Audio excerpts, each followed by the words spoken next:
ఓం గం గణపతియే నమః. ఓం శ్రీ గురుభ్యో నమః. గ్రహణ సమయంలో పారాయణం చేయవలసిన శ్లోకాలు. ఈ శ్లోకాలు మార్కండేయ పురాణంలోనివి. ఇప్పుడు ఆ శ్లోకాలను తెలుసుకుందాం. యా శ్రీ స్వయం సుకృతినాం భవనేష్వలక్ష్మీ పాపాత్మనాం కృతధియాం హృదయేషు బుద్ధి శ్రద్ధా సతాం కులజన ప్రభవస్య లజ్జా తాం త్వాం నతాస్మ పరిపాలయ దేవీ విశ్వం.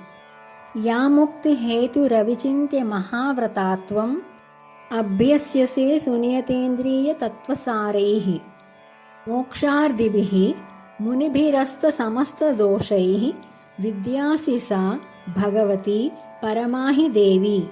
దుర్గే స్మృతా హరసి భీతిమశేష జంతోః స్వస్థైః స్మృతా మతిమతీవ శుభాం దదాసి. దారిద్ర్య దుఃఖ భయహారిణి కా త్వదన్యా సర్వోపకారకరణాయ సదార్ద్రచిత్తా.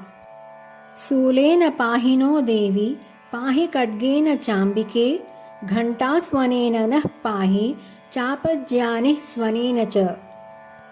ప్రాచ్యాం రక్ష ప్రతీచ్యాం చ చండికే రక్ష దక్షిణే బ్రాహ్మణేనాత్మశూలస్య ఉత్తరస్యాం తథేశ్వరి. ఈ శ్లోకాలు మార్కండేయ పురాణంలో చెప్పబడినవి. మహిషాసుర మర్దనం జరిగిన తరువాత సకల ఋషులు పండితులు కలిసి చేసిన అపూర్వమైన స్తోత్రం ఇది. ఈ శ్లోకాలను గ్రహణ సమయంలో పారాయణం చేయాలి. ఈ శ్లోకాలను పారాయణం చేయడం వల్ల అపూర్వమైన జ్ఞానం లభిస్తుంది.